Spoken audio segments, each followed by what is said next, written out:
And now, 3 rounds of Fade the Noise, bold takes, sharp bets, and guaranteed heat. Introducing first, the hosts, Joe and Erik. Hello and welcome back to Fade the Noise. This is episode 14.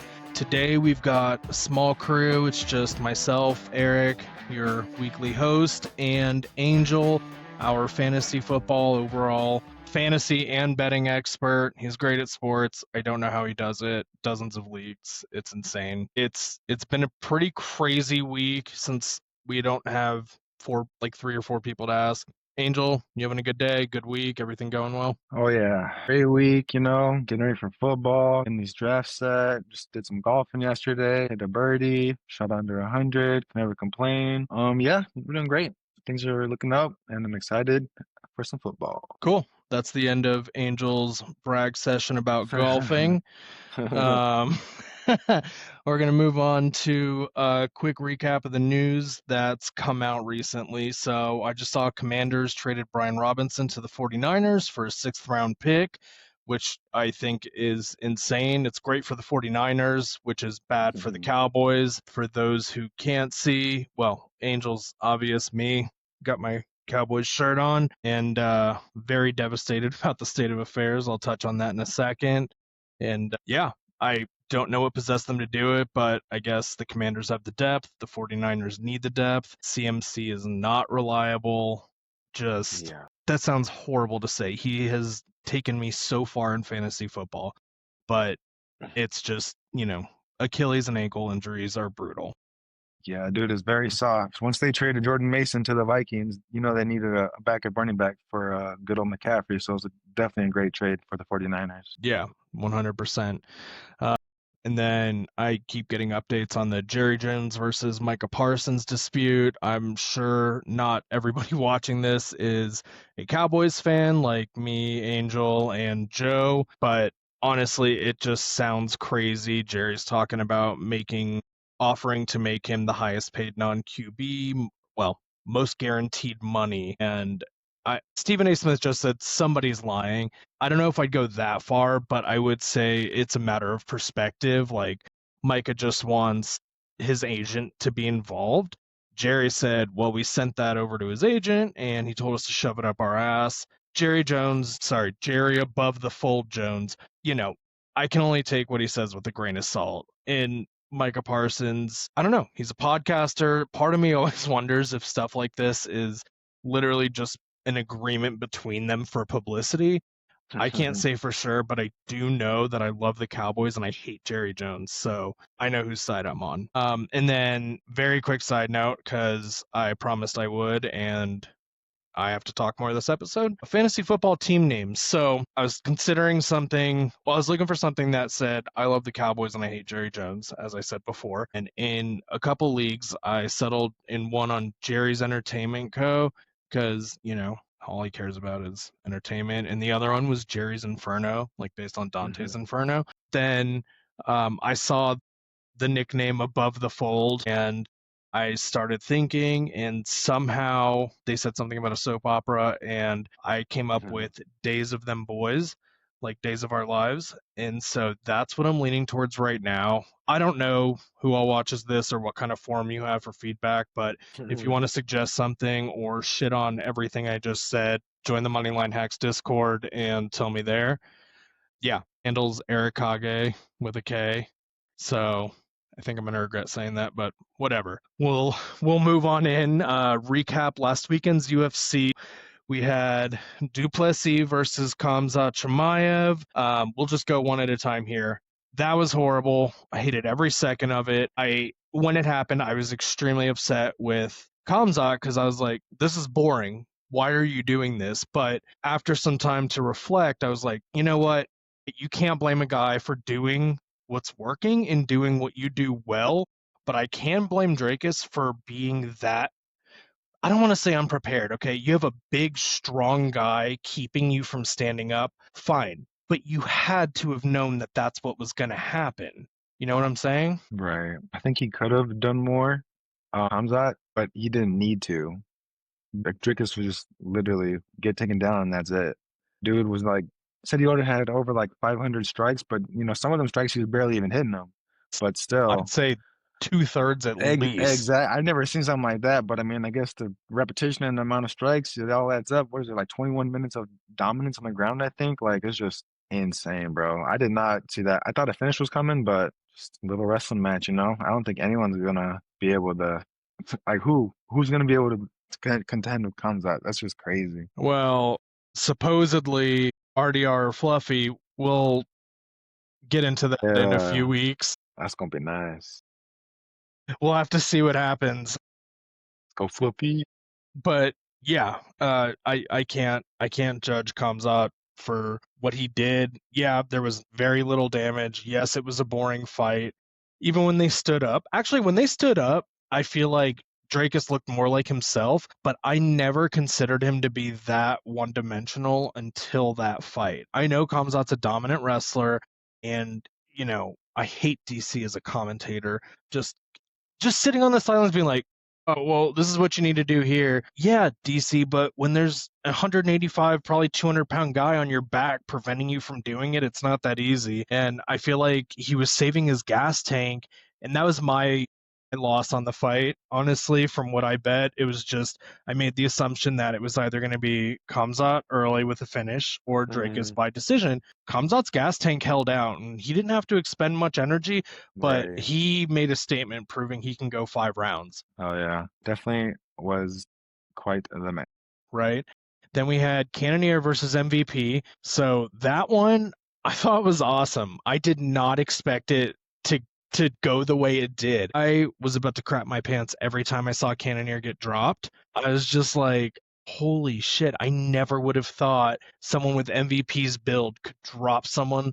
Granted, yes, he was slipping. There was a balance issue on most of the knockdowns, if not all, but still, he utterly dominated the fight. I was talking to Joe while it was going on, and he was talking about how, Anderson Silva was a pioneer because he kind of not the exact same style, but he sort of introduced that style into the UFC ahead of its time. And then MVP apparently went through an incredibly long journey to make it to the UFC and start, or I don't even want to say UFC, the pros in general, and start using that style to get big victories. And this was a big victory. Yeah, MVP is amazing. He is for sure one of my favorite fighters. He comes from point fighting, so he just knows like he has a different technique. He knows like how to evade, he knows when to strike, he knows when to like clinch. Like this dude is just next level. He has so many amazing knockouts, and just the way that that fight ended, like yeah, repeatedly knocking down Kenneth is how you say it.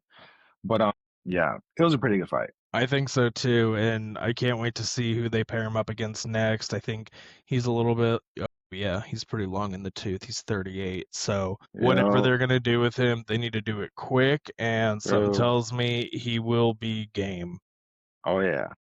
Those are the two fights we discussed on last week's episode.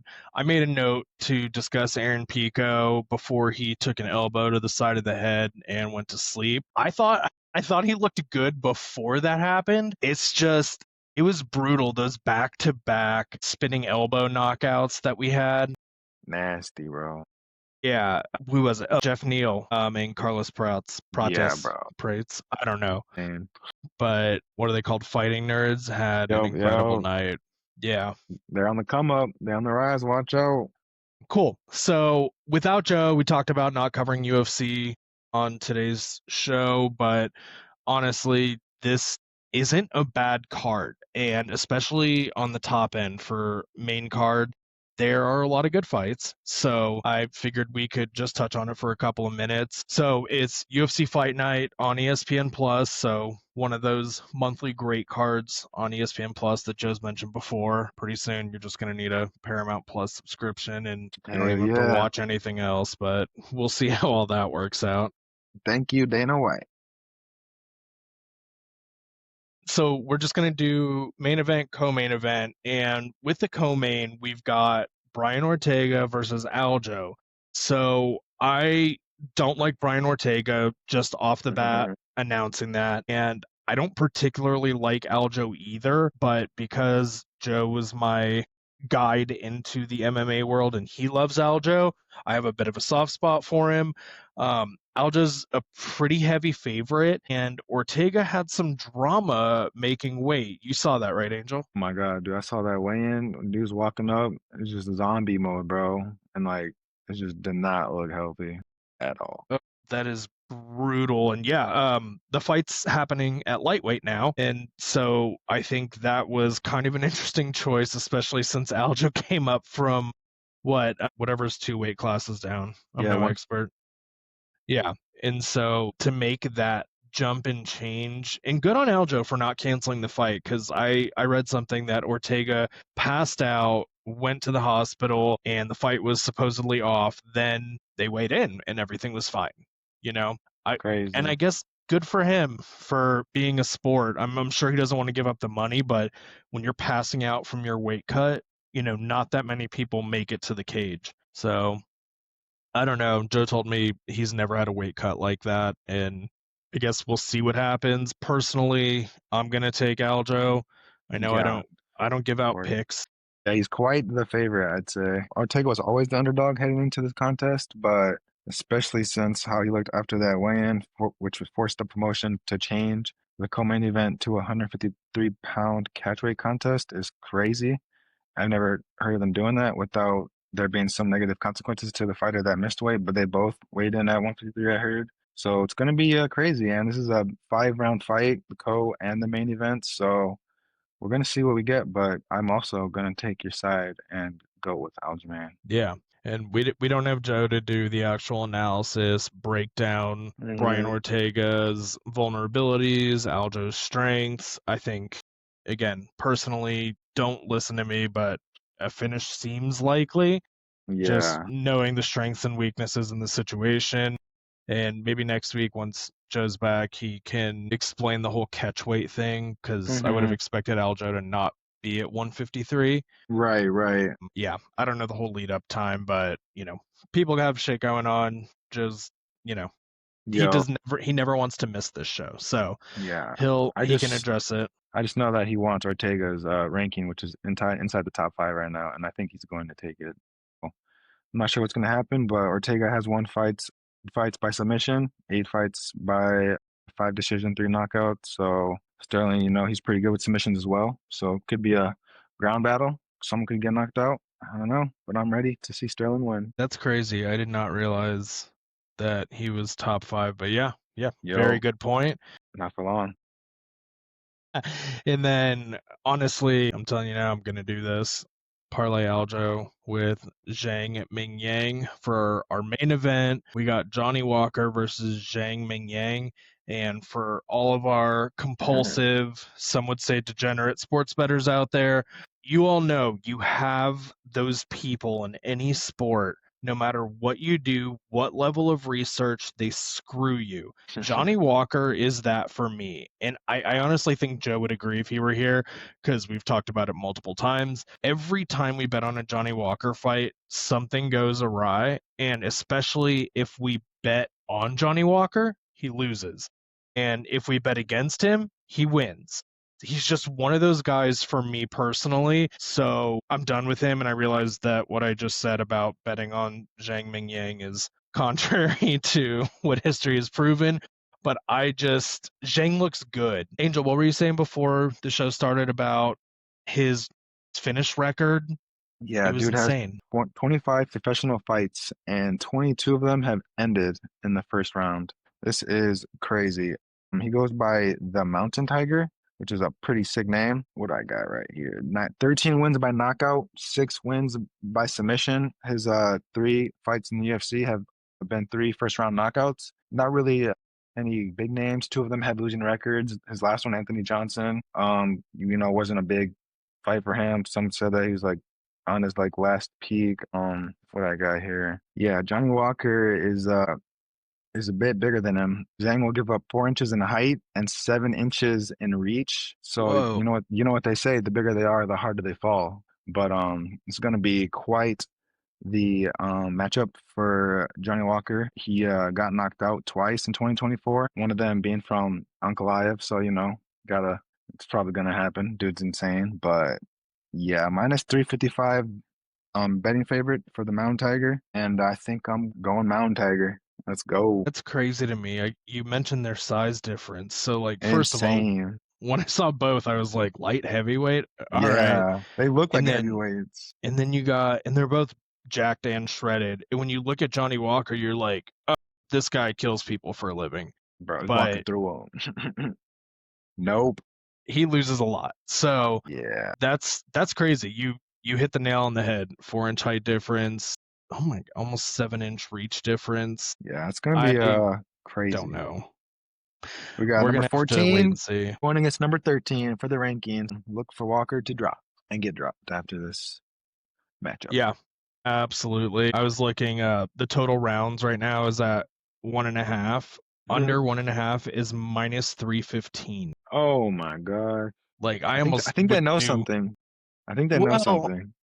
they're going off of history, but Yeah, that's I don't true. know what I'm gonna do. I just do whatever Joe says. So if you're not in the Moneyline Hacks Discord, I suggest you join VIP. There's, discounts all the time on Twitter, or refuse to call it X, and you can get in there, see what the picks are, because I have no idea what to do about this, but Joe does. He Crazy. always does. Yeah. Cool. All right. So UFC's wrapped up. Let's move into the MLB slate. I was telling Angel before this started the other night, I thought it would be a good idea to parlay the Dodgers and anything because Shohei was pitching and I got embarrassed in my city, which was devastating because the Rockies are horrible. So naturally, we're going to start off with Rockies at Pirates. We've got Senzatella versus Ashcraft. Rockies are huge underdogs as usual. Angel, what do you got? Yeah, good old Rockies. Zentella, 4-14 on the season, 7.0 ERA, going against Braxton Ashcraft, 3-2 on the season with a 3.02 ERA. Senzatella in his last three games has given up 17 hits and 14 runs, but he also is has just came back from a finger injury that had sidelined him since August 1st. So in his last game back, which was against Arizona, was actually his best showing, only allowing 4 hits and 0 earned runs in 5 innings. So if you ask me, that finger injury, might have helped him. Dude found something new. I don't know, but he's going against Ashcraft today. Ashcraft, he spent most of the year in the bullpen, but they called him up, little promotion, and he managed to pitch 5 innings against the Cubs in his last game, which was his longest outing of the season so far. He's only given up 2 earned runs in 8 frames of baseball, so he's looking pretty good. Definitely gonna be an interesting matchup. Usually I would just go Pirates right away, seeing that it's against the Rockies, but I don't know. I mean, against the Diamondbacks, he looked really good. I don't know what it was. I don't know what he ate. I don't know if it was something in his protein drink, but I'm thinking that the Rockies might do it again. We'll see. But yeah, that's what I got. Okay, interesting. Yeah, and there's some DraftKings in Colorado anyway. They got Senzatella at 3+ strikeouts at -120. So that might be something for those watching. Outs recorded, it looks like they're projecting similar amount of innings for each pitcher. We'll have to see what Angel comes up with for the lock it in segment. I'm not recommending anything. I'm terrible at baseball. Couldn't hit it off a tee for real. Great. Thank you. And we're going to go on to game 2. We got the Nationals at Phillies.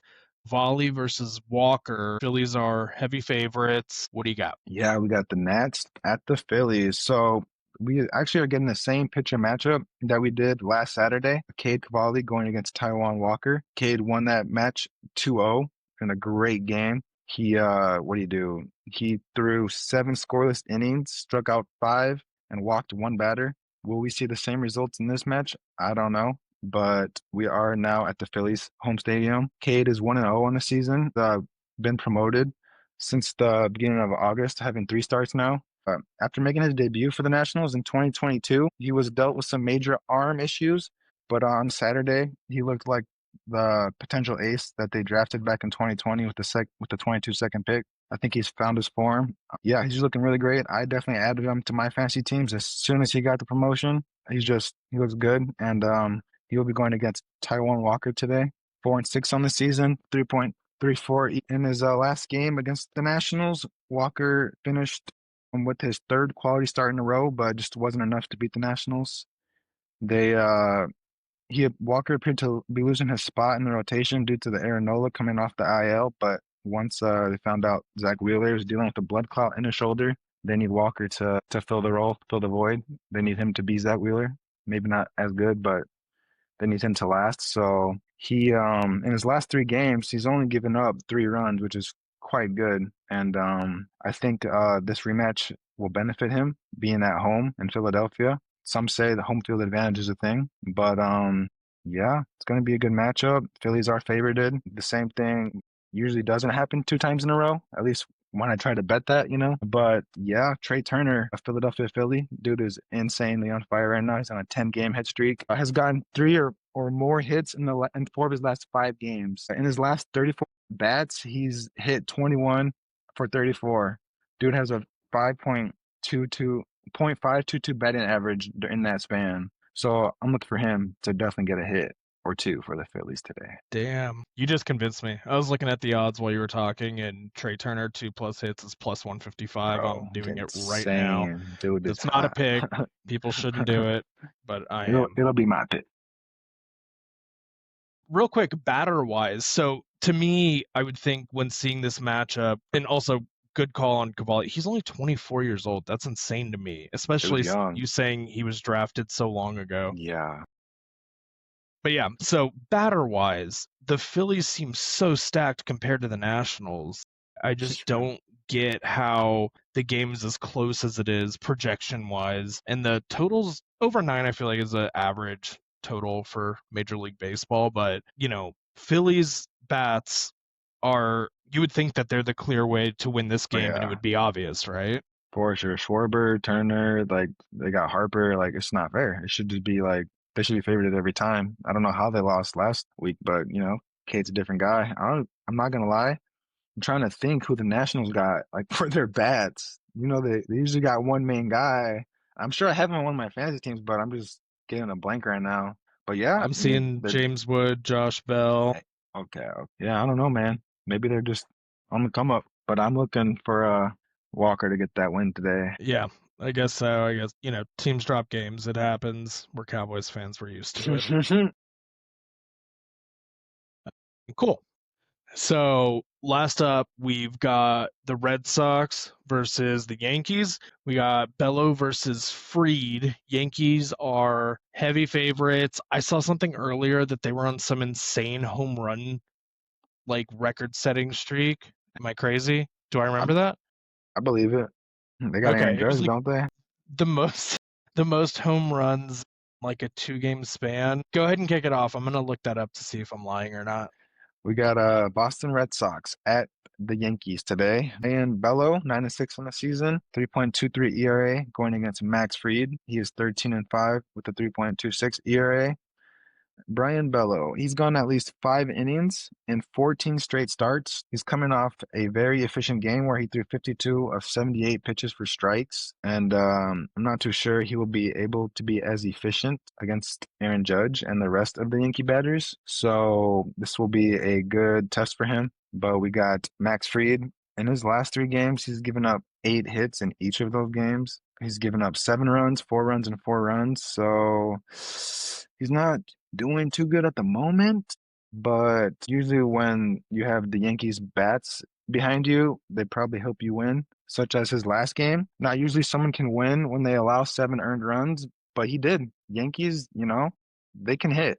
And even when you give up some runs, as long as your team scores more runs, you'll get that win. But yeah, he beat the Cardinals in that 7 earned run up game. And that win earned him his first win in August. In his last 8 starts, he carries a 6.8 ERA. So he's kind of like on a little bit of a skid right now. But this is his debut season for the Yankees. And overall, it still is impressive.